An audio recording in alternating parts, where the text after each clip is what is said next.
이 영상을 영상을 찍다 보면 도입 부분이 제일 힘들어요. 이렇게 하고 해야 되나, 좀 자연스럽게 하고 해야 되나, 첫 번에 안녕하세요 인사를 하고 시작해야 되나, 또 그냥 뭐 탁 치고 들어가면서 해야 되나, 뭐 이런 부분들이 조금, 뭐 시선은 뭐 계속 앞만 보고 이렇게 해야 되나. 근데 저는 또 그러지를 못하겠더라고요. 이렇게 자연스럽게 하면서 뭐 이렇게 손도 움직여 가면서 이렇게 해야 또 말도 나오고, 또 제가 생각했던 걸 끄집어낼 수 있는 것 같아요. 오늘도 또 이렇게 도입 부분에서 조금 고민을 하다가 그냥 출발을 합니다. 제가 어 어제 이제 우리 아이들하고 저녁에 이제 뭐 막걸리 타임? 족발 하나 시켜서 막걸리 타임을 했어요. 근데 이제 우리 집의 아이들은 큰애와 작은애가 조금 성향이, 큰아이는 남자아이고 작은아이는 이제 여자아이란 말이에요. 근데 여자아이는 상당히 좀 꼼꼼하고 좀 좀 굉장히 계획적인 친구예요. 그러니까 지금 대학교 2학년인데 지금은 알바를 갔어요. 오늘 알바를 가고 또 비었어요. 치과 알바를 갔는데 어 이제 그 친구 같은 경우에는 뭐냐면, 소비 성향이 굉장히 검소한 친구예요. 그러니까 근검절약하는 친구야.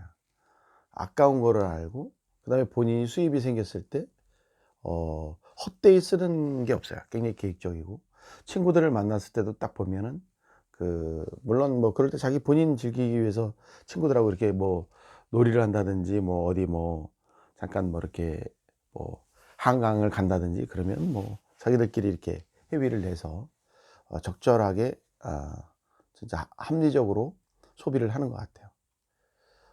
또 그리고 본인이 이제 수입이 발생을 하면 그 통장에다가 돈을 넣어 놓고, 본인이 이제 어느 정도 돈이 모였을 때는 그 본인들 뭐 실습 교재라든지 이런 거를 살 때도, 뭐 가령 40만 원이 들어간다. 그러면 뭐 제가 20만 원 할 테니까 아빠가 20만 원 지원해 주세요.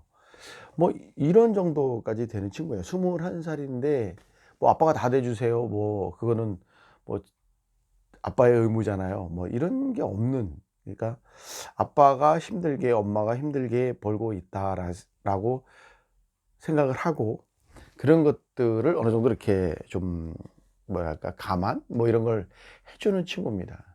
그리고 심지어는 그 알바를 하고 뭐 이렇게 해서 모은 돈 한 500만 원 중에 그 500만 원을 모았더라고요. 대단한 거 아닙니까? 어 고등학교 졸업하고 이렇게 해서 조금씩 조금씩 모은 돈인데, 그 돈에 350만 원을 이제 뭐 통장에다 묶어 놓은 거예요.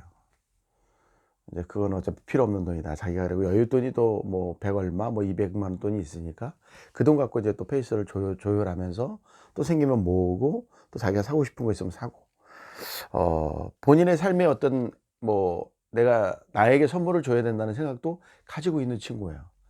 굉장히 제가 볼 때는 어린 친구지만 제대로 어느 정도 형성이 된 것 같아요. 근데 우리 또 큰 아이는 흡연은 하지 않습니다. 담배는 피우지 않는데 이게 음주를 좀 해요. 술을. 지금 24살이죠. 97년 2월생이니까 그 친구가 이제 이렇게 술을 좀, 친구들도 좀 남자아이니까 군대 갔다 오고 그러니까 친구들하고 모임도 좀 있고, 친구들하고 또 동네 친구, 뭐 고등학교 친구, 또 대학 친구, 이게 자주 만나서 이렇게 술을 먹고 합니다. 근데 이제 이 친구가 지금 취업을 앞두고 있어요. 지금 다음 주에 면접을 보러 가는데, 그래서 제가 어제 뭐 우리 은호 같은 경우에는 뭐 군대에서 적금을 받아가지고 나온 게, 제가 알고 있기로는 한 200만 원 돈이 됐고요. 그다음에 제가 이제 우리 제 친구 회사를 소개시켜서 거기 가서 이제 제대하자마자 몇 개월 하면서 몇백만 원의 돈을 벌었어요. 뭐 한 뭐 500 이상을 제가 알고 있기로는 갖고 있었던 것 같은데, 저 친구는 맨날 그 돈의 허덕입니다. 그러니까 지금 뭐 친구를 만나러 가야 된다. 돈이 여유가 그렇게 많지 않은 것 같아요. 요새도 간간히 학교를 다니면서 알바를 다니고 있어요. 친구 회사에 그 알바를 가면 뭐 상하차부터 시작해서 이렇게 물품을 정리하는 알바를 한다고 해요. 예, 그런 것들을 병행하면서 하는데 두 친구를 제가 이렇게 키우면서 보니까 어 우리 큰아이 같은 경우에는 뭐냐면 바쁘다고 볼 수는 없어요. 남자가 저도 그 자라면서 친구들을 좋아하고 사실 친구가 다예요. 저 나이 때는. 뭐 사실 부모님도 뒷전이에요. 말 통하고 또 재미있고 만나면 그보다 더 유쾌한 게 어디 있습니까? 저에게 사실 고등학교 때 재영이라는 친구가 있었어요. 이재영이. 어? 충주에 지금 살고 있는 찌리. 아직도 정신 못 차리는 찌리야. 그 친구하고 진짜 만나면 지금도 너무 재밌고 그 친구 말 한마디에 저 까르르 넘어가요.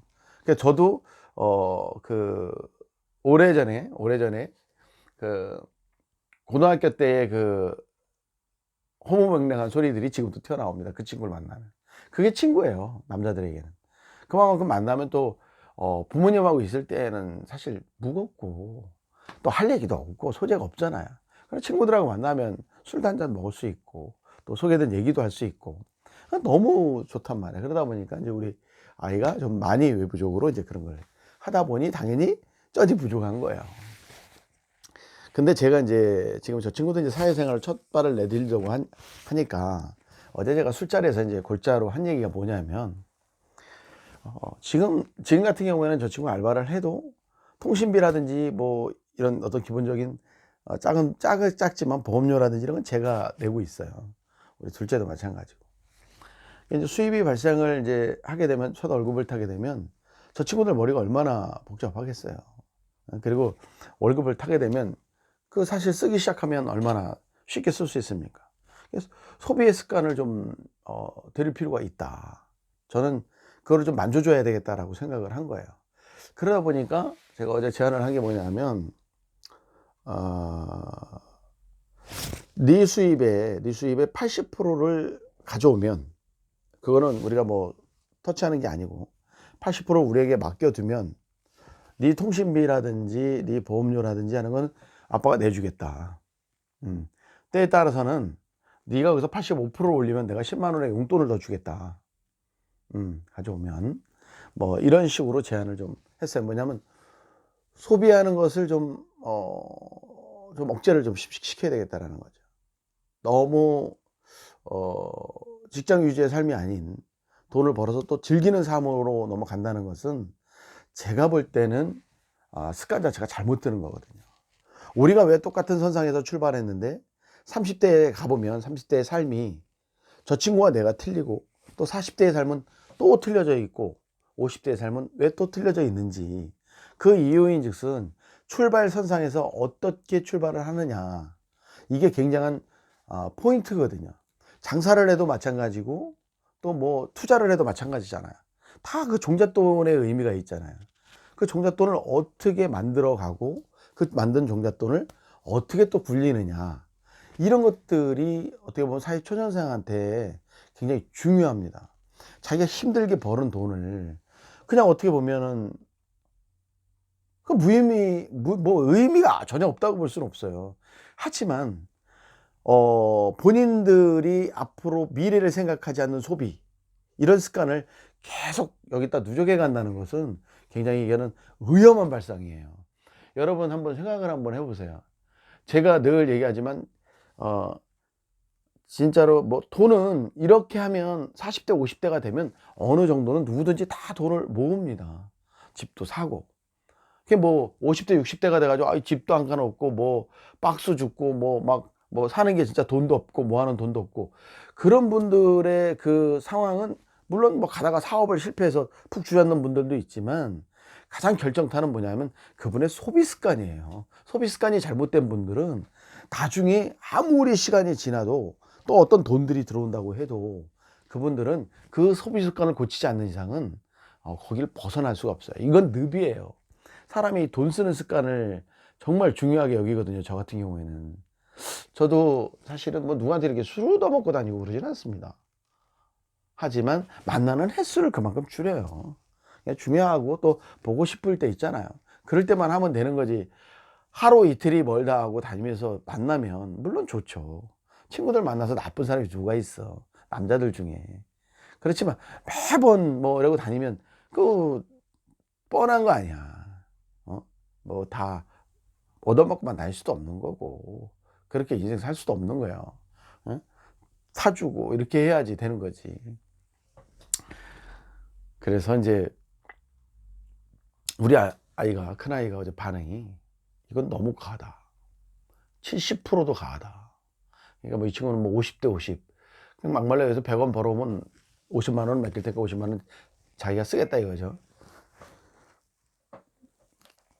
저는 그것을 조금 고려를 해보려고 해요. 제가 80% 땡기고 제가 갖다가 그것을 저 나름대로 그 다음에 그것을 갖다가 이제 뭐 돈을 뭐 투자를 한다든지 굴린다든지 하는 거는 본인이 제안하는 의사를 들어보고 적절하면 부모가 판단을 해주는 거죠. 아니 뭐 털어도 먹어보고 뭐 해라 라고 젊었을 때 뭐 둘 수도 있어요. 하러나 굳이 그럴 필요는 없다는 거죠. 너희가 힘들게 벌은 돈인 만큼 어떻게 하면 더 소중하게 그것을 굴리고 또 소중하게 그것을 다룰 것이냐. 그리고 이렇게 모은 돈 1년, 2년, 3년이 지나면 어떤 돈이 되어져 있다는 것을 학습을 시키는 거죠. 만약에 이 친구가 이것을 수행하지 않을 경우에는 저는 단서를 달았습니다. 휴대폰비 7, 8만 원, 6, 7만 7, 8만 원. 그 다음에 보험료 한 뭐 5, 6만 원. 거기에 생활비도 20만 원씩 내라고 했습니다. 자, 과연 제가 한 제안을 거절할 수 있을지. 만약에 거절을 하게 된다면 저는 지금 여기 들어가는 저 친구한테 들어가는 통신비 뭐 보험료부터 일단 끊고 그 다음에 초월급을 타면 생활비를 받을 생각입니다. 여러분 제가 너무 독한가요? 우리 둘째 같은 경우에는 걱정하지 않아요. 우리 둘째는 오늘은 뭐 치과에 갔지만 저렇게 치과에 또 가고 나서 오늘 끝나고 나면 때로는 가게로 와요. 가게로 와서 본인이 부모님 일을 도와준다고 생각하고 일을 해요. 그럼 우리는 이 친구가 이걸 주면 어떻게 한다라는 걸 알기 때문에 저희는 그걸 핑계로 돈을 조금씩 줍니다. 자꾸.